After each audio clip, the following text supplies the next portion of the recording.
Você sabia que Deus quer que você seja parceiro dele para cumprir as promessas da nova aliança? Esse é o tema que vamos abordar aqui hoje. Essa semana estamos estudando uma porção que é extremamente importante, pois conseguimos ver o anúncio da nova aliança dentro dessa porção, dentro da reza que o judeu chama de Shema, que é uma oração judaica que um judeu faz de 2 a 3 vezes ao dia em média. E essa oração judaica virou um dos maiores mandamentos. Quem disse isso foi o próprio Yeshua, lá em Marcos, capítulo 12. Vamos ler ela aqui? Ela vai estar ali no livro de Deuteronômio, no capítulo 6, a partir do versículo 4. Veja só. Ouve, Israel, o Senhor nosso Deus é o único Senhor. E amarás, pois, o Senhor teu Deus de todo o teu coração, de toda a tua alma, de todas as suas forças. E estas palavras que hoje te ordeno estarão no teu coração. E as ensinarás a teu filho, e dela falarás assentado em tua casa, e andando pelo teu caminho, e deitando-te e levantando-te. Também as atarás por sinal na tua mão, e te serão por frontais entre os teus olhos, e as escreverás nos umbrais da tua casa e nas tuas portas. Presta atenção bem nesse verso. Essas palavras que hoje te ordeno estarão no teu coração. Esta é uma menção direta à nova aliança, pois não existe aliança sem Cristo, não existe aliança sem lei, e a lei escrita nos nossos corações é a nova aliança.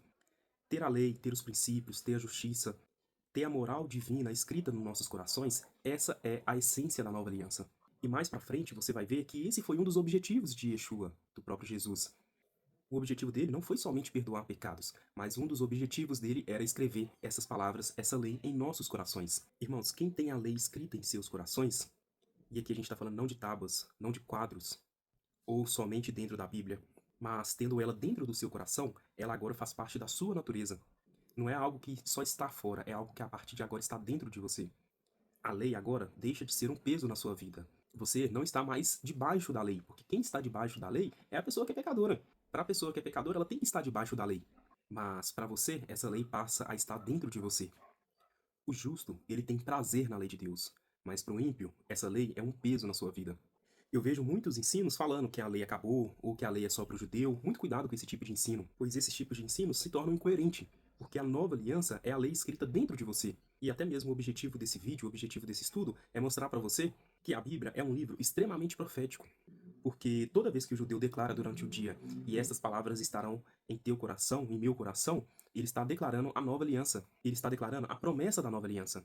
E isso não sou eu que estou dizendo, veja só no livro de Jeremias, capítulo 31, vou ler a partir do verso 33. Eis que dias vêm, diz o Senhor, em que farei uma aliança nova com a casa de Israel e com a casa de Judá. Mas esta é a aliança que farei com a casa de Israel depois daqueles dias, diz o Senhor.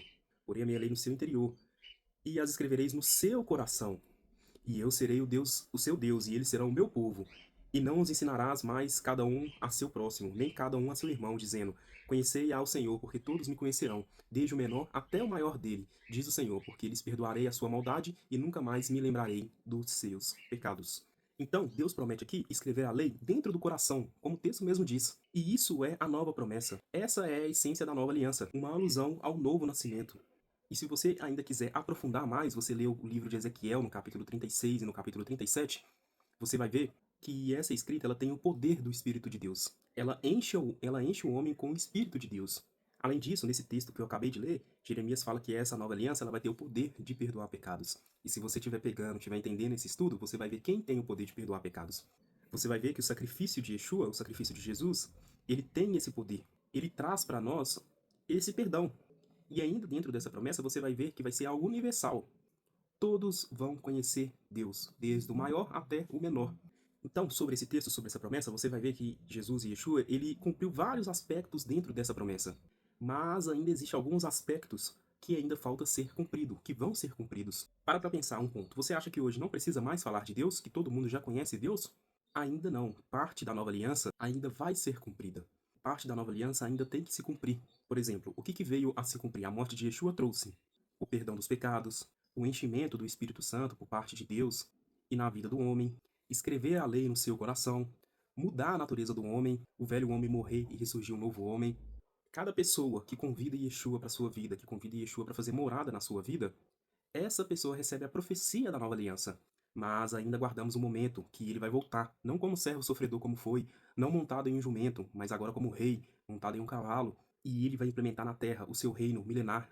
E aí sim, Jeremias capítulo 31, no versículo 31, vai ser cumprido de maneira plena. Mas voltando ao tema aqui desse vídeo, enquanto isso não aconteceu, você não pode ficar parado de braços cruzados esperando as coisas acontecer. Pelo contrário, você é o agente dessas profecias. Você é o agente do cumprimento dessas profecias. Deus, ele quer a sua parceria.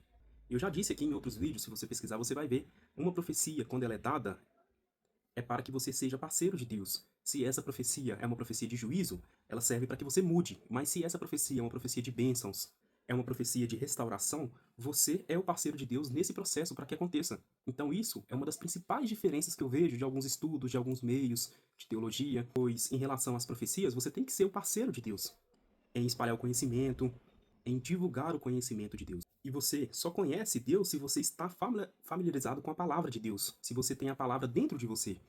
É nosso papel, irmãos, crescer. É nosso papel desenvolver a salvação. Temos que desenvolver o novo nascimento. O homem, ele não é perfeito. Quando eu digo homem, eu digo ser humano no geral. Ele não é perfeito, mas a gente tem que buscar a perfeição. Isso é um mandamento. Por mais que você não vai conseguir chegar ao formato perfeito, você tem que buscar ser. E tome até cuidado com esse ponto também, porque eu vejo hoje muita gente buscando a perfeição, mas eu vejo também pessoas que acham que chegou ao nível de perfeito e já começa a querer julgar ao irmão. Você começa a estabelecer justiça própria, e eu também já falei isso em outros vídeos, isso é um dos maiores perigos que tem atualmente. Você deve buscar a perfeição para engrandecer o nome de Deus, pois foi Ele que te salvou, foi Ele que te salvou pela graça, pela misericórdia dele. Você tem que ter uma visão de fé alienada, alicerçada nas profecias, nas escrituras, nos profetas, nas palavras do nosso Messias Yeshua. Se você for parar para pensar, a religião de Israel, ela foi criada algo exclusivo para Israel, para os judeus. Mas a fé de Israel não. A fé de Israel, ela é uma fé universal e Yeshua faz parte dela. E tudo que vivenciamos hoje é o começo da redenção que está por vir. Iremos experimentar isso em plenitude no futuro. Quem garante isso é o próprio Yeshua. Você vai ver lá no livro de Hebreus, Hebreus no capítulo 7, no versículo 20. Veja só. E visto como não é sem prestar juramento, porque certamente aqueles sem juramento foram feitos sacerdotes, mas este com juramento por aquele que lhe disse, jurou o Senhor e não se arrependerá. Tu és sacerdote eternamente segundo a ordem de Melquisedeque. De tanto melhor aliança, Jesus foi feito fiador. Vou até emendar em outro texto, que está lá em 1 Coríntios, no capítulo, porque todas quantas promessas há de Deus são nele sim, e por ele o amém, para a glória de Deus por nós. Mas o que nos confirma convosco em Cristo é o que nos ungiu, é Deus, o qual também nos selou e deu o penhor do Espírito em nossos corações. Então aqui fala que Yeshua, ele é o agente que vai cumprir essas promessas. Ele é o fidelizador, a fidelidade de Deus para cumprir essas promessas. Isso através de nós, pelo nosso intermédio, ou seja, você é participante em Cristo. Você é participante com Cristo. E o texto, se você preparar para analisar, Deus, no verso 21, ele orquestrou todo esse plano. Ele colocou o seu próprio filho como fiador, o que vai garantir o cumprimento dessa promessa, e ainda deu a garantia em nossos corações. Então, o Espírito Santo em nós é a maior prova que Deus vai garantir essas promessas. Olha o texto aqui de Efésios, capítulo 1, a partir do versículo 11, veja só. Nele, no caso em Yeshua, digo, em que também fomos feito herança. Então aqui ele está falando para nós gentios, que nós em Yeshua fomos feito herança. Herança de quem? Herança lá do povo de Israel. Ou seja, nós através de Yeshua fomos enxertados dentro dessa herança. É isso que Paulo está querendo dizer aqui. Havendo sido predestinado conforme o propósito daquele que faz todas as coisas segundo o conselho da sua vontade. Com o fim de sermos para louvor da sua glória, nós os que primeiro esperamos em Cristo. Irmãos, o único povo que esperava o Messias era o povo de Israel. Esse é um ponto interessante para se comentar aqui nesse momento. Até o momento dessa história, o único povo que esperava o Messias era o povo de Israel. Em quem também vos estáis depois que ouvistes a palavra da verdade, o evangelho da vossa salvação, e tendo nele também crido, foste selado com o Espírito Santo da promessa, o qual é o penhor da nossa herança para a redenção da possessão adquirida para louvor da sua glória. Ou seja, o que está dizendo nesse texto? Que o Espírito Santo, habitado no homem, é o penhor da promessa dada a Israel. E também que Yeshua é aquele que transformou Israel em herança divina. E quando que Israel, aí você pode estar se perguntando, né? E quando que Israel se tornou herança divina? Da onde que eu estou tirando isso? Você vai ver que está dentro dessa porção. Abra só para você ver, Deuteronômio capítulo 4, no versículo 20, fala disso. Veja só. Mas o Senhor vos tomou e vos tirou da fornalha de ferro do Egito, para que lhe sejais por povo hereditário, como neste dia se vê. Agora, para pensar, irmãos, esse ponto que eu vou falar é um ponto mais profundo, se você for parar para analisar. Eu sei que poucos vão conseguir entender essa parte, mas se Paulo está falando aqui que Yeshua é aquele que fez Israel um povo hereditário, fez Israel herança, então quer dizer que Yeshua participou de todos os momentos do livramento de Israel lá na época que foi liberto pelo povo do Egito. Ele foi utilizado como veículo por Deus para libertar o povo do Egito. Ele que guiou o povo, era aquela nuvem de glória que guiava o povo no deserto, e ele que participou ali do processo de abertura do Mar Vermelho. Ele que se revelou para Moisés, ali na sarça ardente. E Yeshua está presente em toda a Escritura.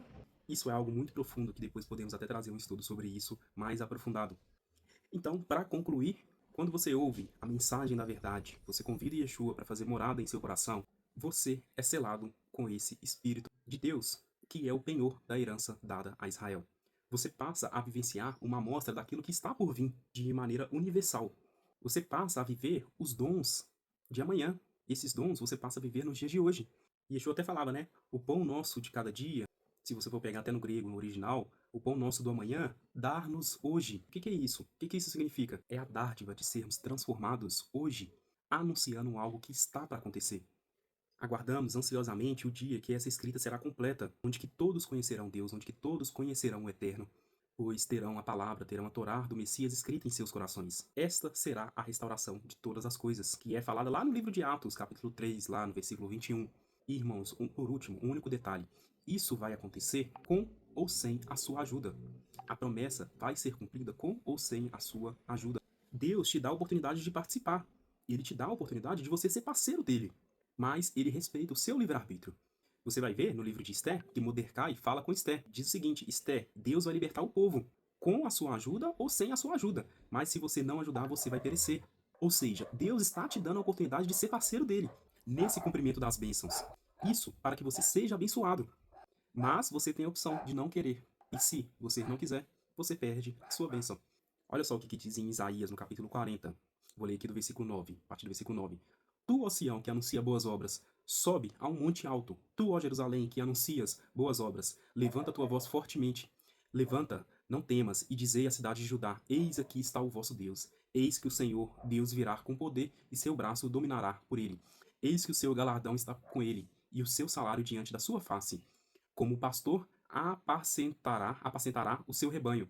Entre os seus braços recolherá os cordeirinhos, e os levará no seu regaço. As que amamentará, guiará suavemente. Então, é a sua escolha. Me diz aí nos comentários, você quer ser parceiro de Deus? Que você seja abençoado com esse estudo e que o processo de redenção e de restauração possa acontecer o mais rápido possível, em nome de Yeshua. Uma ótima semana para você e tudo de bom.